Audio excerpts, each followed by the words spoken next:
the camera rigs that we'll show you a little later that shoot 6K per camera, and it's a pretty impressive rig that we'll show you guys. And we also had to develop proprietary software to stitch it all together. And it was something that had not been done in this cinematic fashion until we did it. And we were very grateful for Minnie to give us this opportunity to play with all these toys and put it together and make it happen. Hopefully some of you guys watched it and enjoyed the films. I'm going to pass it over to Gevorg, who's going to walk you through the process of how we put these films together. Thanks, Jose. So we started with a lot of unknowns, and here's pretty much everything that we need to solve. When we started the project at the time, there was no VR film that had ever been done before that had a narrative structure to it. Nothing had been done before that had the storyline, characters, and dialogue. And as Brent was talking about, there hadn't been anything where you could watch for a prolonged period of time from 5 minutes upwards to 10 minutes. And the biggest question was, well, how do you create that? Next question was, for filming, no camera rigs existed for creating the cinematic quality virtual reality film that Minnie was after, and we all were striving towards. And no computers existed for handling this data coming out of each of the individual cameras. And lastly, no stitching software existed for merging these individual images together to create one seamless film. So as Jose said, we literally started from a blank page. And so pretty much here's what we did. For the narrative, we wrote and developed a creative specifically designed for VR. VR is completely different from narrative for traditional format. So anything that works in traditional format does not apply to VR. So you have to start from scratch. And the films that we wrote, Real Memories and Backwater, were specifically for VR. And Real Memories is about a character who's going back in time through his own memories. And Backwater is a heist film of an underground undercover cop's last kind of heist mission. So the story unfolds not in a single place, but in 360 degrees all around us. And we use that as an opportunity for storytelling to expand storytelling and plant it in other areas. So when the viewers watch the film, every time they watch it, they find something new because there's all these hidden Easter eggs and elements from the story that are everywhere around the film. In one scene, for example, you'll find a calendar on a wall and photographs on a bookshelf that keep changing as the time goes by, and you can see the dates changing and the years changing, and those are all information that helps the story. So that's the structure of the narrative. Once we really went through, there's a lot of elements, but to kind of get to it is, once the narrative was created, once the scripts were designed for VR, the next question was, well, how do you film it? How do you create a cinematic film? We didn't want to create anything that just an experience. We wanted a film in 360 degrees. So here's what we came up with. And this is a Red Dragon VR camera rig. It's 9 cameras. Each one shoots about 6K footage, and traditional content have a hard time handling 4K, and we have 9 of them, each one shooting 6K. So there was no computers to handle this data that existed because the total constructed resolution of these cameras are 54K, and to put it into real words, that's 6 IMAX screens put together. It's massive. So our team actually built a computer system to handle this, a supercomputer system for this. And the next stage was to actually merge the images together to create one seamless composition. And there was nothing out there before, so our team actually wrote a software to do that, specifically for Minnie. And we have a video actually to show you how it works. Let's roll the video, if you can. So it starts off with individual images assembled together. The camera sits on a tripod, so it's a black hole. We reconstruct that. We add layers of computer-generated graphics and images, color correction to create the cinematic look, and there's the combined image and scene from the film.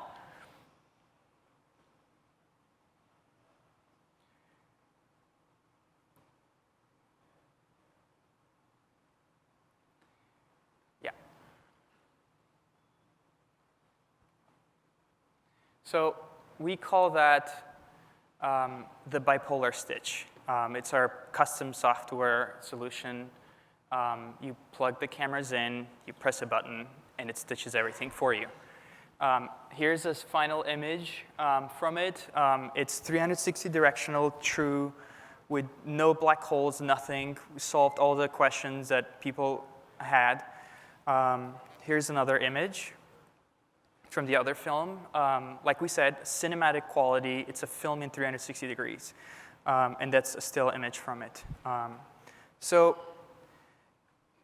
we started with all these questions, and by the end, to summarize, we wrote and developed concepts specifically for VR that work only for that format and maximize its potential. We've developed camera systems for filming in cinematic 360-degree video. We've built computers to process all that massive data that comes out from it. And we've written a custom software to create these images and merge them into a single image together. And when the Mini actually released, right now it is considered the highest quality live-action film to date by the industry. And nothing like this had ever been done before to this quality, the way it works. And you can watch it for 10 minutes. People have watched both of them after each other for twice, for 20 minutes, and they feel comfortable with it. So this is kind of some really cool place that we've got, really cutting edge. Yeah, so. Cool. So thanks, Gevorg. Really cool stuff. This is actually a chart that I think is really cool.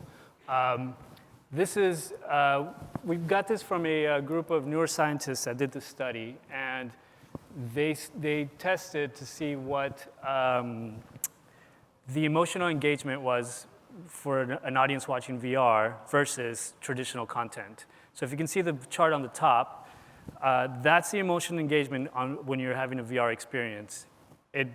It's much higher than traditional content, and it stays constant, versus traditional content, which takes a dip. So that's something that's really exciting for us because, like Lee said earlier, you are engaged, you are in the space, and you're fully engaged in it. Yeah, and this is for Mini. So pretty much this is specifically for the Mini watching films the that we Mini did. films. The audience watched regular and virtual, so. Cool, and I want to show you guys another chart that we have. So this is, next year, they're projecting that we'll have at least 50 million people watching content with their headsets. By the year 2018, it's going to be 180 million. And so we are glad that we got to work with Mini, and we were able to solve all these problems ahead of time. So now you guys don't have to worry about that, because now it's set up. And now we can go out there and we can make some really cool content starting tomorrow. So we're the production company that can put it together, but we need you guys, the marketers, to help push it. And we want to thank Lee. We want to thank everybody who came out for their time. And yeah, that's all. Well, Lee will tell you more about what's going on currently also with the Mini and some. Cool. So I want to thank these guys for coming up. If we can give them a quick round of applause. What's interesting, hopefully as an example beyond VR, is we're all hopefully in the next year going to have an opportunity to explore something. Donna's taken some leaps out there, she talked about. And we're all going to come across a moment in time where maybe there's a project that's brought our way or something that doesn't quite fit into the buckets that we have now. All I can say is take the leap. You all have come here for a reason. You're ahead of your competitors just by coming here.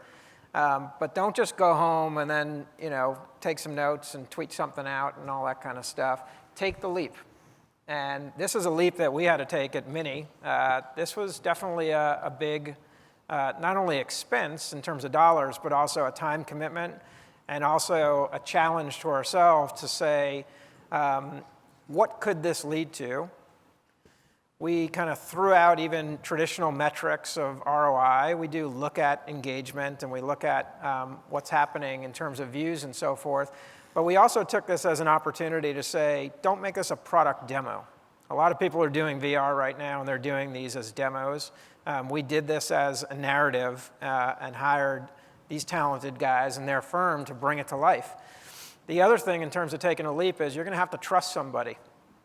And so we trusted these guys and they delivered. trust your partners, allow them to do things, allow them to trip once in a while.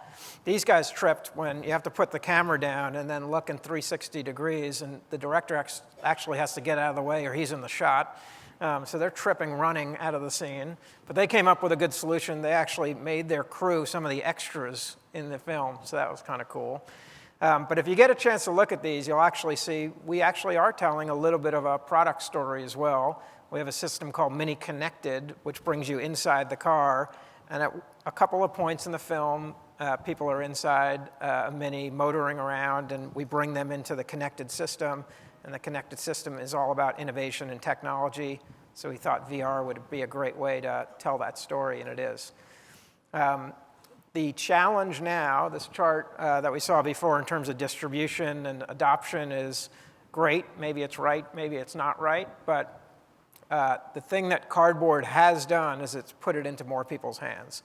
And so we as a brand have to figure out, okay, we're doing these films, that's cool, how are we going to get it out there?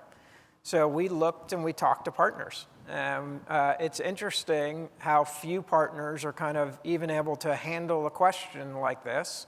I think it's a buzzword, for some of like, yeah, VR, and yeah, we can do some stuff, and we'll do an event, and you can put headsets there. Like, okay, that's interesting. But we ended up working with 3 different partners. As we do at Mini sometimes, we kind of focus on a few partners. The first was with Google and YouTube, and we had one of the first VR films on the masthead of Google, so that got us a lot of impressions. The second is we teamed up with Fast Company and realized they were really a credibility source, and they wrote an entire piece that was funded and sponsored by us, where they talked about VR and where it's going. It's actually a 50-page kind of booklet, if you will, that I think will be looked back on in 5 or 10 years as well.